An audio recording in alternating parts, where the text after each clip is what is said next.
Hey guys, doing a quick Sunday video. Today is August 25th, 24th, actually, in the year of our Lord 2025.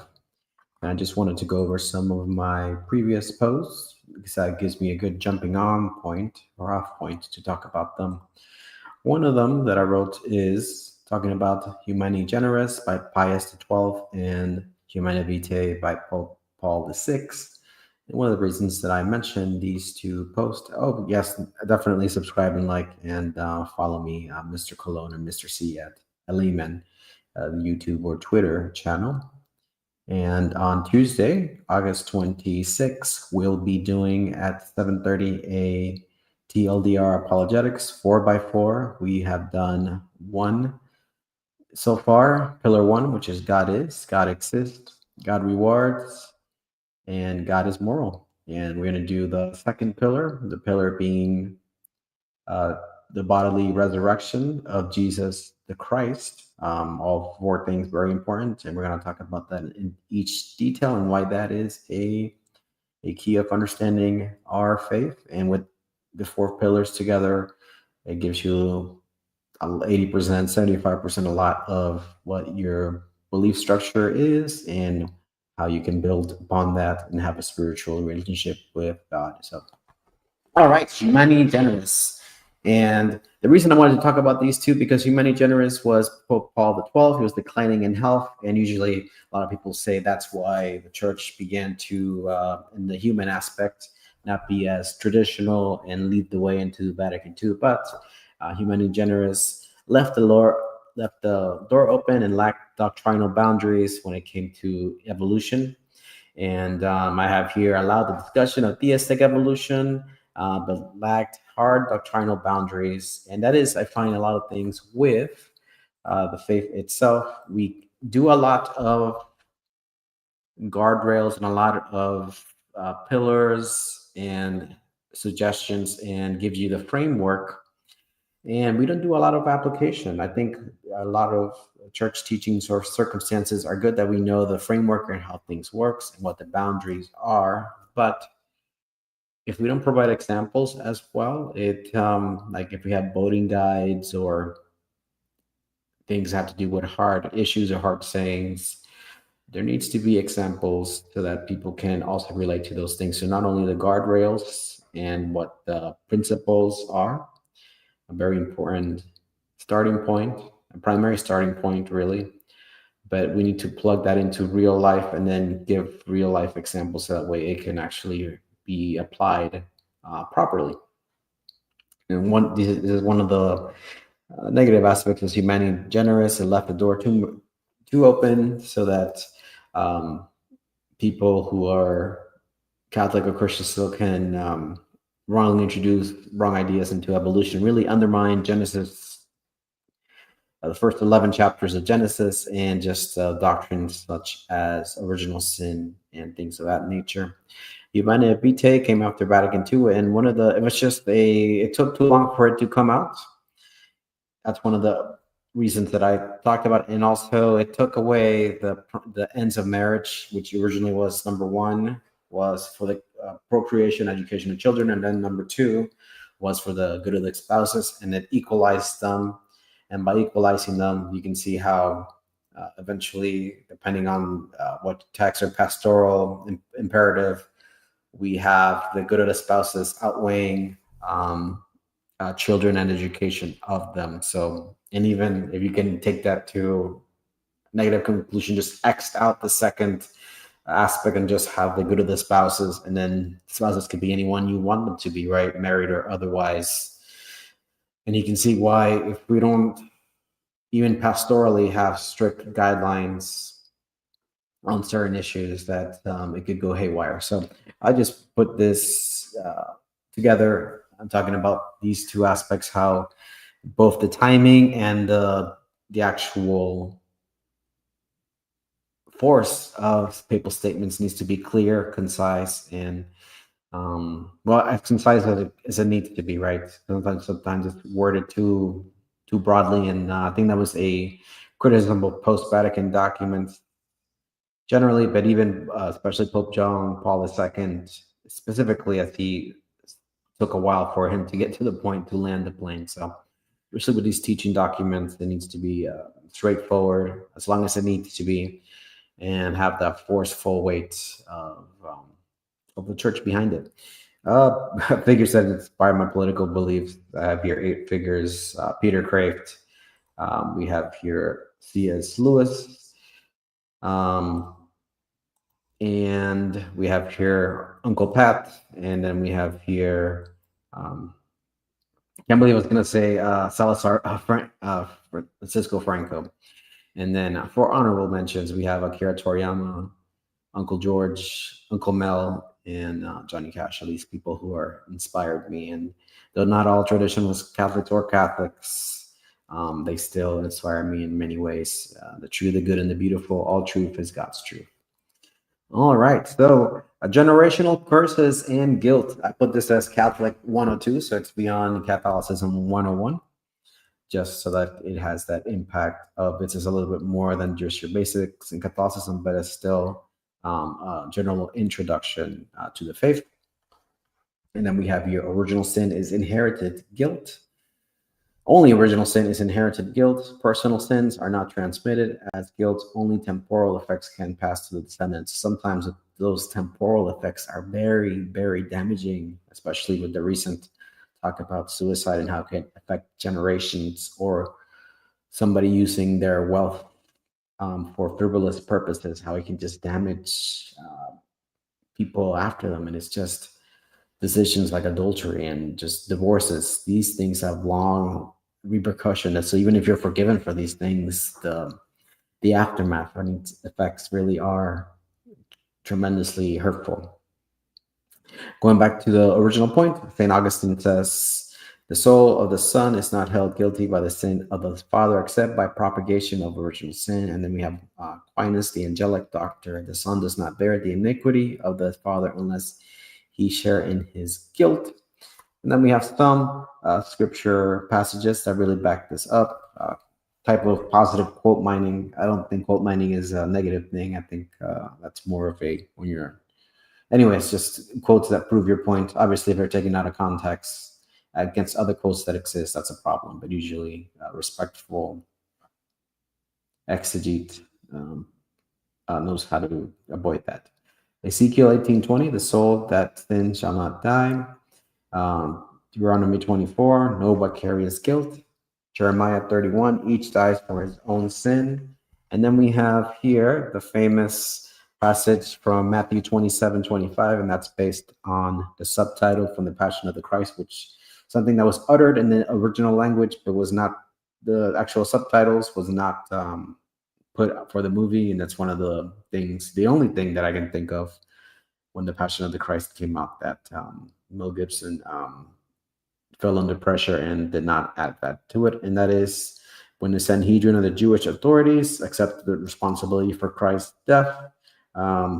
They specifically said, his blood be upon us and our children, which really, the prophecy really did fall upon the nation. And the two major events that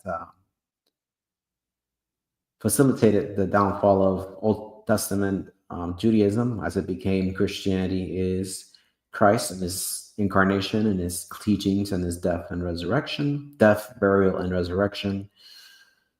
And the second thing is the destruction of the temple in 70 AD. Those are the two definitive lines of demarcation that cut off Old Testament Judaism from what now is Talmudic Judaism, practically a brand new religion. And then we have here that the blood of Christ can be judgment of mercy. Act 2 shows that thousands of Jews later received the blood in baptism, that is martyrdom. So still in a sense rejecting the Messiah or the Messiahs, does recall this curse and possible judgment, the Antichrist spirit. So anyone who denies Christ is in a sense an Antichrist. And I'll be putting a post on that as well in this week, especially as Peter Thiel says he has a 4-part lecture on the Antichrist. I wanted to talk about how it's found in the Bible and what the early church talked about that at TLDR on that. Yes, we'll talk about that. Father Rippinger. on generational spirits. A little similar, but not quite the same thing as generational curses. But I wanted to talk about this in terms of the related aspects. And I have here, while rejecting the Protestant idea of generational curses, which is not, maybe that's an unfair generalization, but I stuck to it. So. Father R notes that the demonic spirits can attach to family lines via patterns of sin or occult involvement. Again, that residual effect of sin, and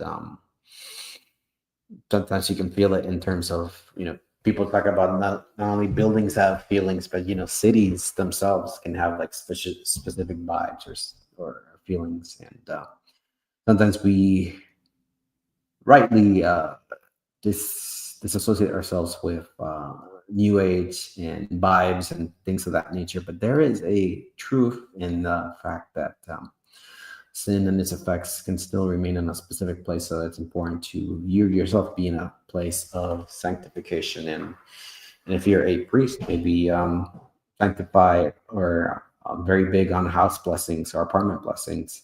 I always wanted to ask in terms of apartment blessings or condos, or if you bless one side, what happens on the other side if they're doing, if they're a bunch of sodomites doing black magic rituals? Like, is there like a barrier? Like, what's the actual cutoff date? That's why I don't know. It seems like in a just Christian country, we would have automatic house blessings, dwelling blessings. I mean, anytime somebody moves out, that way nobody gets offended. Just by default, we have a priest that can do a house blessing on the house. That way, it can remove any negativity about it. Or maybe a priest can go through the different doors if people are still living there.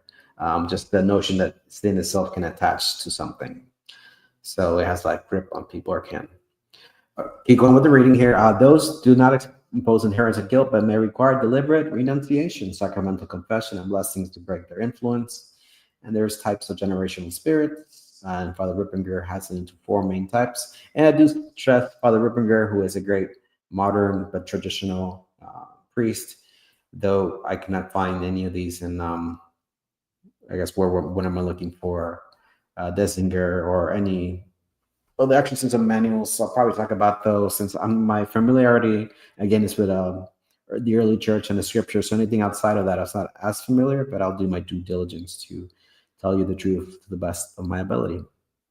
So we have here possession, obsession, persistent fears, anxieties or depression, oppression, ongoing financial hardships as a example, or ordinary temptation. So we think of things like a near occasion of sin, and things of that aspect. TLDR, no one is damned for another's sins unless they consent or imitate it. Baptism, confession, and the Eucharist, completely practicing guilt and spiritual bondage. Any curse is overturned in Christ and redeems for every lawless deed. But again, we still have to remember the notion that consequences of sin are real. And so there could be a type of generational curse in fact of just its effects. So that's how powerful and evil sins are. I have here a repost about Amalek, Netanyahu, 1948 Israel, and why the Old Testament is Christian. Due to censorship, I'll just read what's here since it passed the muster of censorship, at least on X. That one will get in too much trouble, and my views would be the ones that would be not controversial for any Christians before the Schofield Bible, or for Catholics before Vatican II, in terms of our Jewish brothers and sisters. All right. When the Israeli Prime Minister Benjamin Netanyahu invoked, remember what Amalek did to you, and he drew from the biblical command against the Amalekites.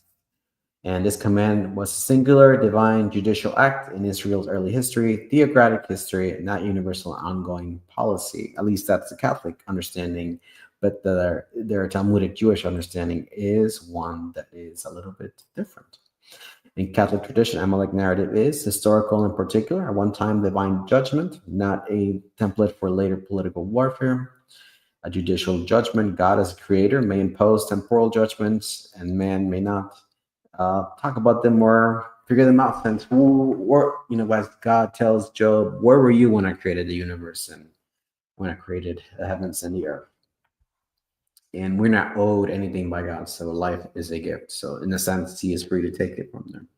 Sin, flesh, Satan, not earthly people are to be targeted indefinitely. A quote that I will have for a while because I think it from Father Lapide in his commentary, that our adversaries to sin, flesh, and Satan are only things that are ongoing. So a good heuristic rule of thumb. Harem or ban safeguarded against the messianic line. At least that's what St. Augustine mentioned about how in the Old Testament, how the relationship was growing with God's people and God as we got to Christ. There were certain things and certain divisions and separation that needed to happen in order to safeguard Christ and His coming, at least through God's providence. The Council of Trent affirms one God authored both Testaments. Leo XIII and Pius XII teach that Old Testament passages that are supposedly dark must be read within the salvation of spiritual senses, and also that's something that Pope Benedict also mentioned as well. Modern Israel, especially in 1948, there is no divine mandate to apply Amalek to any people. New Covenant law and just war doctrine forbid such indiscriminate violence. Misusing Amalek today risks grave moral error. And I have just ended here with why the Old Testament is Christian, which is one of my 7 key pillars or keynotes that I talk about as one of my speeches, and that is the Old Testament is a lot of things, or the Bible is a lot of things, but the Old Testament must be understood as Christian, not just as this Jewish or Hebrew book. That's why it's kind of troubling to call it the Hebrew Bible for a lot of reasons, because that implies it does come from the Hebrew people originally sourced by the Hebrew language. But as Catholics specifically know that Vulgate is our standard, and the LXX or Septuagint is something that the early church used, and it's one of the primary reasons why our Bible canon has 73 books as opposed to 66 books. We believe that due to God's providence, the Hebrew scriptures were to be opened up, became Greek, translated into Greek, and really made some old Hebrew passages, expanded upon them to really be more messianic and to really bring forth or anticipate Christ. Going back to the point, why is the Old Testament is Christian? Christ, Moses wrote of me, beginning with Moses, he interpreted things about himself. That's Christ speaking in John, and then Luke, that's the road to Emmaus passages when Christ, the risen Christ, is talking to the 2 individuals on the road to Emmaus. The Old Testament is fulfilled in Christ, interpreted by the church. Our book, not theirs. St. Augustine, New Testament is hidden in the old is made manifest in the new. The Catholic reading really destroys sin. No peoples fight Satan, not flesh and blood. The Old Testament is Christian because it reveals Christ and forms our faith. And then I end this little one with just International Criminal Court against Netanyahu and his using of those scriptures in a in a way that's not accurate. Again, if the Old Testament is Christian, the scriptures themselves belong to the church, and they have a right to interpret them. Another key point out of my 7 pillars. One has to do with the scriptures, not the 4 pillars of apologetics. Different pillars, but different touchstones that the church gets a right to interpret the scriptures, since they, in a sense, come from the church, and the church safeguards them, and the scriptures are at home with the liturgy. So just wanted to bring that aspect there.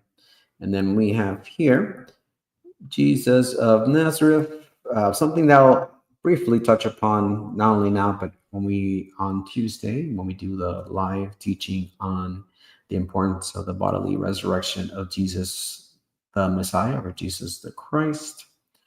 And that is that we have 4 historians.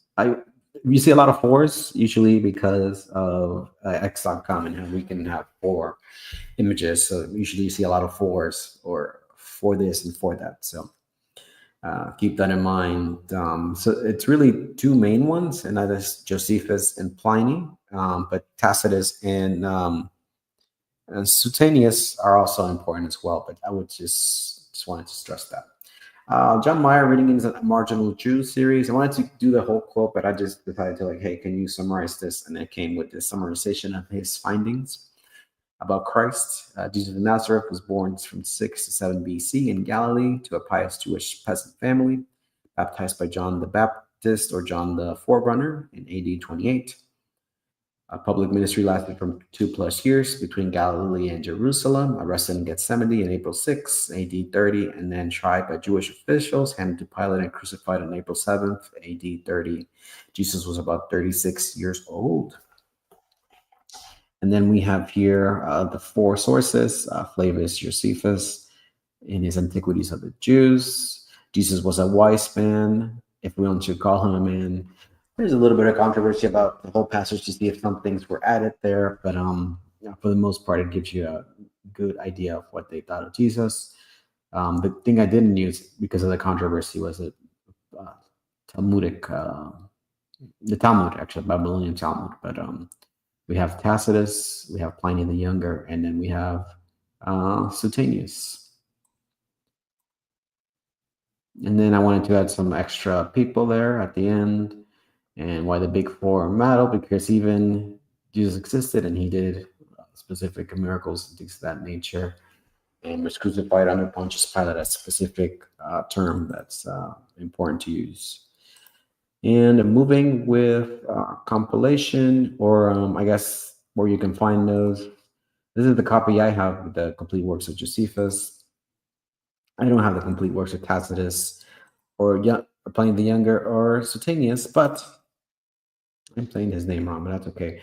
But I do have these books, and they just really point out the sources, because I just want to get to the sources, not necessarily read the material that's has to do with other things but Jesus. But in the future, that'll be part of my collection.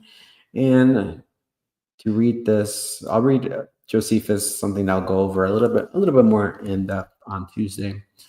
And Josephus said and keep in mind that things that are italicized are the things that they believed were added later, were not original to Josephus, but that's disputed. But I have it in there, so you guys know.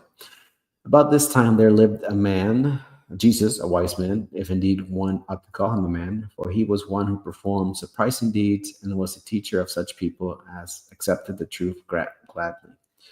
He won over many Jews and many of the Greeks. He was said to be the Messiah, and when upon accusation of the principal man among us, oh man, Pilate had him condemned to a cross. Those who had first come to love him did not cease. He appeared to them, spending a 3rd day of restored to life. For the prophets of God have foretold these things, and 1,000 other marvels about him, and the tribe of Christians, so called after him, has still to this day not disappeared. Thinking of italicized there, I think it's not uniform, so I'm gonna take back. I thought I have it where all the italicizations there meant that the things that were added, but now I'm doubting myself. So I got to just go back and do like a color coordination to see why specific things were italicized. So, all right, so that is Josephus. And the 4 witnesses outside of the New Testament of the Bible that mention Jesus. That's not to mention old pagan myth that foreshadowed Christ, as the myth became reality, as C.S. Lewis so eloquently put it, more than me. The New Israel. So we have here the New Israel, and really talk about who are Abraham's true heirs, Christ and his church. John the Baptist, the forerunner, warned the Pharisees, do not presume to say to yourselves, we have Abraham as our father. For I tell you, God is able from these stones to raise up children of Abraham. So physical descent is not enough. DNA does matter, but not in this aspect. It's not going to save you. God can raise heirs even from lifeless stones. I like how I put that there. Christ sharpened the rebuke against the Jews in his name. If you were Abraham's children, you would not do what Abraham did. I don't know why the bolding there doesn't work sometimes. But anyways, you are of the father of the devil. You are of your father, the devil. Speaking to the Jews there. Your will is to do your father's desire. Harsh but true, rejecting Christ cuts them off from Abraham's line, leaving only false sonship. St. Paul confirms this. You know that it is those who faith who are the sons of Abraham. You are Christ, and you are Abraham's offspring, heirs to the promise. I mean, it's just there. Blessed Israel, you will be blessed. That's just Old Testament bad exegesis that really denies. It's Judaizing. It's the heresy of Judaizing, and maybe that should be another post about the effects of Judaizing in our world today, and how that heresy is really has so many negative consequences to the Palestinian people and just in America, especially the post-war consensus after World War II in general. I mean, it's good to have financial gain and reward, but without the spiritual component, what was there for a man to gain the whole world and lose his soul, right? Here lies the fulfillment. The true seed of Abraham is Christ himself, who all belong to him, Jew or Gentile. From his body, the church together, they are the new Israel, chosen people and renewed in spirit. This is the heart of supersessionism or fulfillment theology. The covenant has not failed, but has reached its perfection in Christ and his church. Supersessionism, a dirty word now, but that's what the church has stopped for till, before Vatican II made it all ambiguous. Before it was unambiguous how the Old Testament was leading up to the New Testament. The Old Testament is still important. That's what we still have it in our Bible, but it is studying it by itself. You're missing a lot of components. That's why the Old Testament it is a Christian document. It is an incomplete document in some ways. In some ways, I'll say that. And again, it's politically incorrect to say because, of the ecumenism, but it is a document that needs to be read in a Christian light in order to get what God wants it to be perceived as, because that's the true lens to understand it and really grow in your faith. St. Peter, the first pope, and we have here from his first letter, once you were no people, but now you are God's people. Justin Martyr, we who have been led to God through his crucified Jesus.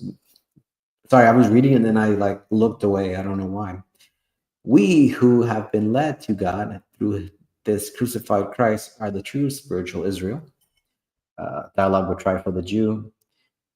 Saying in Irenaeus, those who have believed in him are sons of Abraham and heirs according to the promise. St. Augustine, therefore, the Israel of God is Christ himself and those who belong to him. From the forerunner to the apostles to the fathers, the witnesses is consistent. Abraham's heirs are not by blood, but by faith. Christ and his church are the true Israel. And then they have the destruction of they try to shoot the church. They said it was an accident, but so I just wanted to highlight that there. And let's see.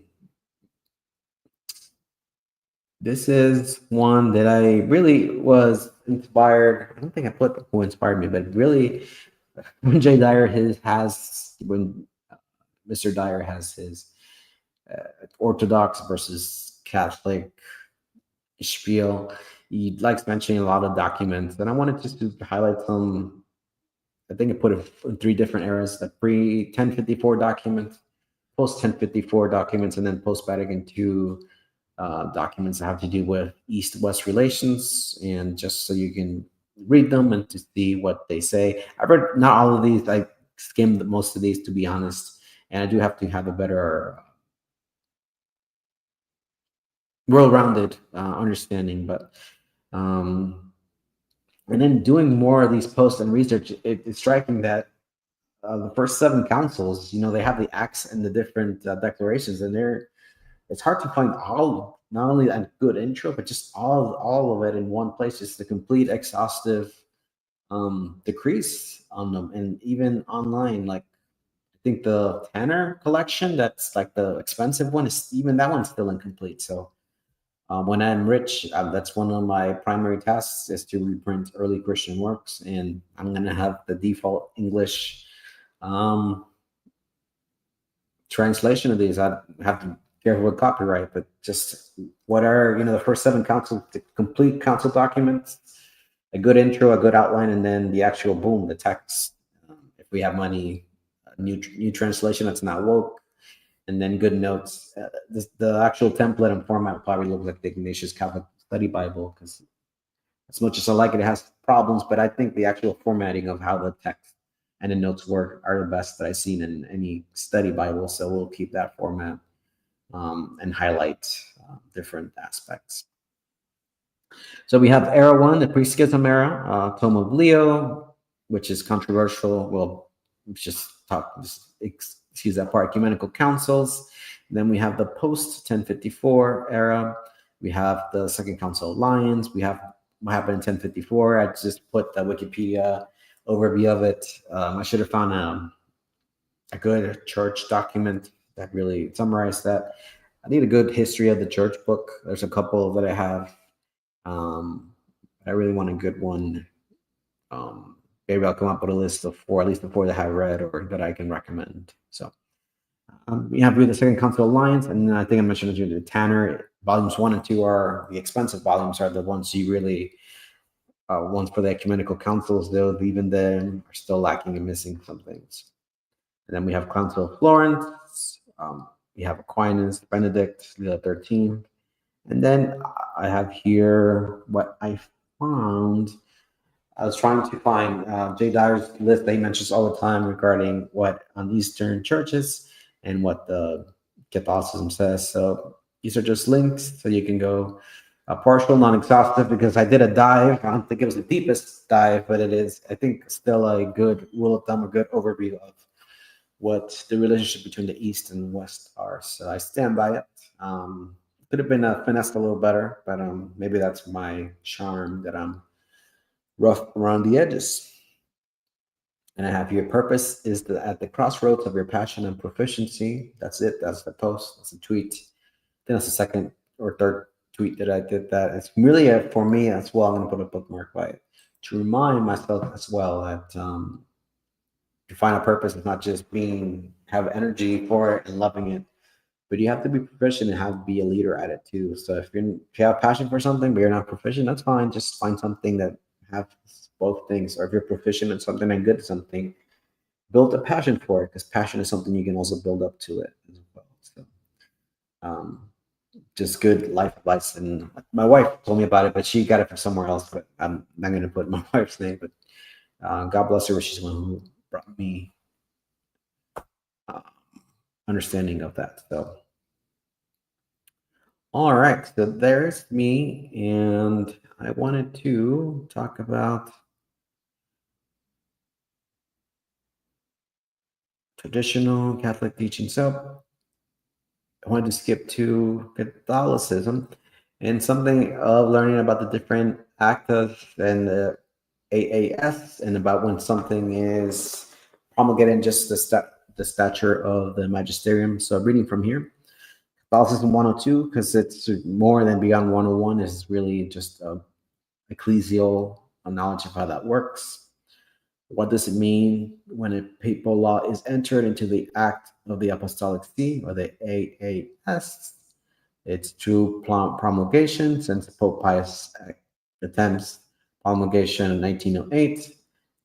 These things are binding on the whole church. That's why one of the controversies about one of Pope Francis's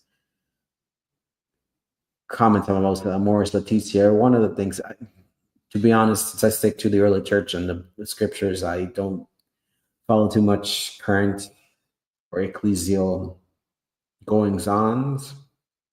I pretend I'm in like the Middle Ages, where we know we have a pope or claimant to the pope, and then we just do our best to work out our salvation, have a relationship with Christ, accept His grace, and work out our salvation every day in fear and trembling. Maybe that's a cop-out, but anyways, Acta Leones, and then preserve the writings of Pope Leo the Great, and then we have here the different ASF, Acta Sanctae Sedis, the original Gazette, where things were promulgated, but then it got superseded in 1909. And then what does canon law say about this? The 1917 Code of Canon Law, and apparently it was reiterated in 83 Code of Canon Law.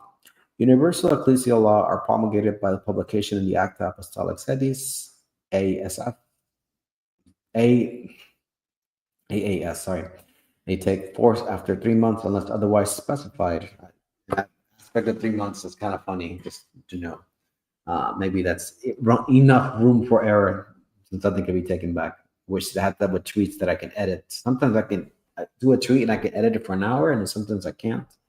I think if you do it through your phone, you can't, and I hate that because there's just little like mistakes that are like just apparent once you post them, or like those little bold and italicizations that just are weird and I can't change. Like this one right here, this drive me crazy. But anyways, the AAS is a modern instrument of Rome's law-giving power. However, not every entry is magisterial, or better stated, it's not on the same level. And we have a duty as Catholics to submit with docility to church teaching. So, and I think I'm gonna end with one more, and origins of Catholic social teaching. And I really wanted to talk about. We'll start with this again, so we can go give it another spin. But I do want to end with at least the first of the 4 posts. When I take Catholic social teaching, I took it for granted these 7 themes, and I'm like, where do these themes come from? I mean, they're fine, but it seems like they're just almost arbitrary, and they come from the USTCB, and I'm going to come up with a meme that has the Ratzinger report where it quotes here. And it'll be like that Simpsons meme where it talks about, taps the sign. It says, Episcopal conferences, such as the USCCB, have no theological basis. They do not belong to the structure of the church as willed by Christ. That cannot be eliminated. They only have a practical, concrete function. The Episcopal conferences have no teaching mission. It has no theological basis. It does not belong to the structure of the church as willed by Christ. So probably copy that and then do a post just on that. And then I go a little bit into where the 7 notions Catholic social teachings are. It springs forth from the notion that we're made in God's image. So Genesis 1, 2, and 3 are very important. The themes are respect for life and dignity. Every person is valuable from the moment of conception till natural death.